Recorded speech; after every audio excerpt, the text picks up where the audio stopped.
അല്ലാതെ ആരെയും അനുവാദം ഇല്ലാതെ അകത്ത് കയറി വരുന്ന ആള് ആരാ? അഞ്ജലിയാണോ ഇത്? ഇതാരാ? അഞ്ജലിയാണോ? റോസപ്പൂ. ഇതാരത്? അഞ്ജലിയാ? പണ്ട് ഞാൻ കുഞ്ഞിലെ പഠിച്ചുകൊണ്ടിരുന്നപ്പോ എനിക്ക് എന്തോരം റോസാപ്പൂ തന്നു.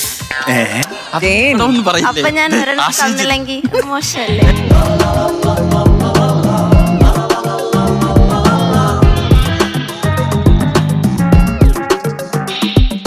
എവിടെയോ കണ്ടുണ്ട്. അതാണ്. ഇതാണോ അഞ്ജലി? അറിയില്ല, ചോദിക്കട്ടെ. എന്നെ ഓർമ്മല്ലേ? അഞ്ജലി രാജ്. അഞ്ജലി! അങ്ങനെ ഞാൻ അഞ്ജലിയെ കണ്ടെത്തിയിരിക്കുന്നു. അഞ്ജലി പുഷ്പാഞ്ജലി. ചേട്ടാ ആ കൊച്ചു അവിടെ നിന്ന് ഇങ്ങോട്ട് വരും. അയ്യോ, ഭയങ്കര കോയിൻസിഡൻസ് ആയി പോയി കേട്ടോ. ഞാൻ ഞെട്ടി. ഇത് നമ്മൾ കഴിഞ്ഞ ആഴ്ച നമ്മൾ ചുമ്മാ തമാശക്കല്ലേ അഞ്ജലി എന്നൊക്കെ പറഞ്ഞ്. അല്ല, ഞങ്ങള് തമാശക്കായിരുന്നു. ഡെയിൻ സീരിയസ് ആയിട്ടാണ് ഇപ്പോഴാണ് മനസ്സിലായത്. അല്ല, ഇതെങ്ങനെ എപ്പിസോഡ് കണ്ടോ കഴിഞ്ഞ ആഴ്ച? കഴിഞ്ഞ എപ്പിസോഡ് കണ്ടപ്പോഴത്തേക്ക് ഞാൻ പ്രതീക്ഷിച്ചില്ല. പിന്നെ ഈ ലെറ്റർ ഇട്ടപ്പോ ഞാൻ ഓർത്ത് ഡെയിൻ പണ്ടത്തെ നമ്മുടെ സ്നേഹം ഇപ്പോഴും ഉണ്ടെന്ന്. എവിടെ വെച്ചാ കണ്ടത് അഞ്ജലി? ഒറിജിനലല്ലേ? ഞങ്ങള് പണ്ട് കരുവന്നൂർ LP സ്കൂളില് ഞാൻ 6ാം ക്ലാസ്സിൽ പഠിക്കുമ്പോ ഡെയിൻ ചേട്ടൻ 8ാം ക്ലാസ്. അല്ലല്ലോ, വർഷം പറ. ഞാൻ 8ാം ക്ലാസ്സിൽ 4 പ്രാവശ്യം ഇരുന്നിട്ടുണ്ട്. വർഷത്തിലൊക്കെ എന്ത് കാര്യം? അല്ല, അതല്ല. ആരൊക്കെ വന്നു പോയത് ഡെയിൻ തന്നെ ഓർമ്മയില്ല. 4 വർഷം 8ാം ക്ലാസ്സിൽ പഠിച്ചപ്പോ ഇനീഷൻ എന്തായിരുന്നു? അഞ്ജലി രാജ്. പണ്ട് എന്നെ തക്കിടുന്നു ഞാൻ ടുട്ടുമോൻ നല്ല വിളിച്ചോണ്ടിരുന്നു. എന്ത് ടുട്ടുമോനോ? ടുട്ടുമോൻ.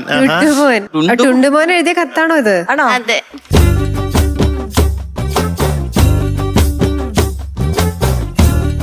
അഞ്ജലി രാജ്, ചപ്രൗസ്, കരുവന്നൂർ. തൃശ്ശൂരാ. അല്ലാണ്ട് പിന്നെ? അപ്പൊ ഞാൻ പഴയ എന്റെ കൂടെ പഠിച്ച അഞ്ജലിമാർക്കൊക്കെ പെട്ടെന്ന് ഞാൻ എല്ലാ അഞ്ജലിമാരും കുറച്ച് അഞ്ജലിമാരുണ്ടല്ലോ ഈ പ്രായമായില്ല. അപ്പൊ കുറെ അഞ്ജലിമാരെ ജീവിതത്തിൽ കണ്ടിട്ടുണ്ടാവുമല്ലോ. അഞ്ജലി എന്ന് വിളിക്കുക? അല്ല, അഞ്ജലിമാരെ അഞ്ജലി എന്ന് വിളിക്കും. കീർത്തനാന്ന് വിളിക്കും. ഓക്കെ. അപ്പൊ അങ്ങനെ വന്നപ്പോ ഞാൻ ആ അഞ്ജലിമാർക്കൊക്കെ എഴുതിയായിരുന്നു. പക്ഷെ ഈ അഞ്ജലി രാജ് കയറി വരുമെന്ന് ഞാൻ വിചാരിച്ചില്ല. എന്നാലും അഞ്ജലി രാജ് കത്ത് ഒന്ന് വായിക്കാൻ അഞ്ജലി അഞ്ജലി അഞ്ജലി 3 പ്രാവശ്യം അഞ്ജലി പോലെ ഉണ്ട്. ഒരു കാര്യം ഞാൻ തന്നെ വായിക്കാം. വേണ്ട, ഞാൻ വായിക്കാൻ അറിയില്ല. നിങ്ങൾ വായിച്ചു കഴിഞ്ഞാൽ ഫീൽ കിട്ടില്ല. ഞാൻ എഴുതിയ ഫീൽ കിട്ടണ്ടേ? കുറച്ച് വികാരത്തി വായിക്കേ. നീ എന്നെ മറന്നുവോ? 5ാം ക്ലാസ്സിൽ പഠിക്കുമ്പോ നിനക്ക് ഇഞ്ചിമിഠായുമായി സ്കൂളിന്റെ ഗേറ്റിനരികിൽ കാത്തു നിന്ന ആ 6ാം ക്ലാസ്സുകാരനായ നിന്റെ സ്വന്തം ഡുണ്ടുമോനെ. അന്ന് ഞാൻ നിന്റെ ഡുണ്ടുമോനായിരുന്നു. നീ എന്റെ തക്കടു. എന്ത് ചെയ്യാം അഞ്ജലി, എന്റെ ജീവിതം അന്നത്തെ പോലെ ഇന്നും നഷ്ടബോധങ്ങളുടേത് മാത്രമാണ്. നഷ്ടബോധങ്ങളുടേത്? അത് അക്ഷരത്തെറ്റാ. ഈ 6ാം ക്ലാസ്സിൽ ഈ ഇത് പഠിപ്പിച്ച ദിവസം മിസ് ആയിരുന്നു. നഷ്ടബോധങ്ങളുടേത് മാത്രമാണ്. അതാണ്. ഇവിടെ ഈ മ്യൂസിക്കൽ വൈഫിന്റെ വേദിയിൽ ആശ ചേച്ചിയും മധുചേട്ടനും മഞ്ജരിയും എല്ലാം കണക്കിന് കളിയാക്കുമ്പോഴും അതെ ഒരു പേര്. എന്റെ തക്കുടു, നിന്നെ കുറിച്ചുള്ള ഓർമ്മകളാണ് എന്നെ വീണ്ടും വീണ്ടും ആങ്കർ ചെയ്യാനും ഫ്ലോറിൽ നിൽക്കാനും പ്രേരിപ്പിക്കുന്നത്. കഴിഞ്ഞ ആഴ്ച ഞാൻ പറഞ്ഞൊരു തെറ്റിന്റെ പുറത്ത് ഞാൻ നിന്നെ ഓർത്തു, ഒരുപാട് ഓർത്തു. നീ എവിടെയായിരിക്കുമെന്ന് ഞാൻ ചിന്തിച്ചു. ഞാൻ എന്നോട് തന്നെ ചോദിച്ചു, എന്റെ അഞ്ജലി എവിടെയാണ്? 3 പ്രാവശ്യമുണ്ട്. നിനക്കറിയാമോ, ഞാൻ സ്കൂളിൽ പഠിച്ചിരുന്ന കാലത്തും ഇപ്പോൾ ഇത്രയും സുന്ദരനായി ആങ്കറായി ലോകമെങ്ങുമുള്ള മലയാളികളുടെ മനസ്സ് കീഴടക്കുമ്പോഴും അത് ഹൈലൈറ്റ്. അത് ഒരു വലിയ പൂജ്യമായത് അല്ല, പൂജ്യമായതല്ല, സ്റ്റാർ ആയത്. ശരി. എന്നും എന്നെ ആനമുട്ട എന്നൊക്കെ പറഞ്ഞ് നമ്മുടെ ജഡ്ജസ് കളിയാക്കുന്നത് അത് കേൾക്കുമ്പോ ഫ്ലോറിൽ നിന്ന് അപ്പൊ തന്നെ ഇറങ്ങി പോകാൻ തോന്നും. പിന്നെ പട്ടിണിയെ പറ്റി ഓർക്കുമ്പോ വേണ്ടെന്ന് വെക്കും. അഞ്ജലി, നീ വരുവാണെങ്കിൽ ഞാൻ ഒരു പണിക്കും പോവാതെ നിന്റെ കൂടെ നിന്നോളാം. നീ പണിക്ക് പോകുന്നു, ഞാൻ വീട്ടിൽ വെറുതെ ഇരിക്കുന്നു. എന്റെ പട്ടിണി നീ മാറ്റുന്നു. അങ്ങനെ ഒരു പട്ടിണി ഇല്ലാത്ത ഒരു ജീവിതം, അതായിരുന്നു ഞാൻ കണ്ട സ്വപ്നം. അഞ്ജലി, നിനക്കായി ഞാൻ കാത്തിരിക്കുന്നു. നീ വരില്ലേ മ്യൂസിക്കൽ വൈഫ് മെഗാ ഫൈനലിന്റെ വേദിയില്?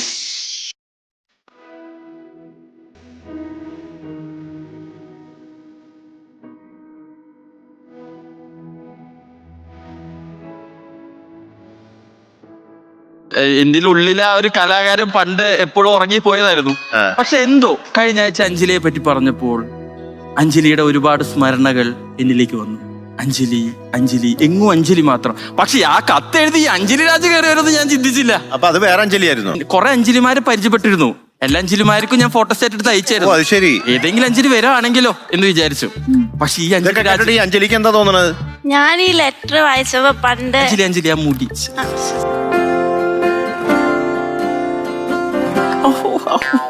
ഈ ലെറ്റർ വായിച്ചപ്പോഴത്തേക്കും പണ്ട് എന്റെ അച്ഛൻ്റെ പല്ലടിച്ചൊക്കെ ഓർത്ത് അതാണ് ഓക്കേ. അച്ഛന്റെ മോൾ അതാണ് അഞ്ജലി. ഞാൻ വന്നപ്പോ മുതൽ ശ്രദ്ധിക്കുക, പല്ലിന് എന്തോ തിളങ്ങുന്നുണ്ട്. അതെ, ആ പല്ല് അന്ന് പോയതുകൊണ്ടാ ഇപ്പൊ കമ്പിട്ടത് ഇങ്ങനെ നേരെയാക്കേണ്ടി വന്നേ. ഇപ്പഴാണത് ഓർമ്മ വന്നതല്ലേ? സത്യം, എന്റെ അണപ്പല്ല് അന്ന് പോയ പോക്കാ. ഈ അണപ്പല്ല് ഇപ്പൊ എവിടെ ഉണ്ടെന്ന് അറിയോ? അതിപ്പോഴും ഞാൻ സൂക്ഷിച്ചു വെച്ചിട്ടുണ്ട്. മറ്റേ ഹോർലിക്സിന്റെ കുപ്പിയിൽ അങ്ങനെ വെച്ചിട്ട് ഇടയ്ക്കിടയ്ക്ക് ഞാൻ എടുത്ത് നോക്കും. എന്തിനാ? അത് വളരുന്നുണ്ടോന്ന്. അതെ, എനിക്കറിയാം അഞ്ജലി ഇങ്ങനെ എന്നെ തേടി വരുമെന്ന് ഞാൻ തീരെ പ്രതീക്ഷിച്ചില്ല. അപ്പൊ ഏതായാലും ഒരുപാട് സന്തോഷം അഞ്ജലി. നമുക്ക് ഇതിനെ പറ്റി വിശദമായിട്ട് ഈ ഷോ കഴിഞ്ഞിട്ട് സംസാരിച്ചാലോ? എന്തിനാ നമ്മൾ നാട്ടുകാരൊക്കെ കേൾക്കുന്നേ? അഞ്ജലി ഓ സൈറ്റ് അടിച്ച് കാണിച്ചല്ല. അഞ്ജലി മുടി സ്ട്രേറ്റ് ചെയ്തോ? നടന്നോളൂ സ്ട്രേറ്റ് ചെയ്തോ? ചെറുതായി. ആണോ? പഴയ ലുക്കായിരുന്നു നല്ലത്. ആ ഉണ്ടക്കണ്ണൊക്കെ ആയിട്ടുള്ള കണ്ണു കണ്ണിങ്ങനെ പറ്റുക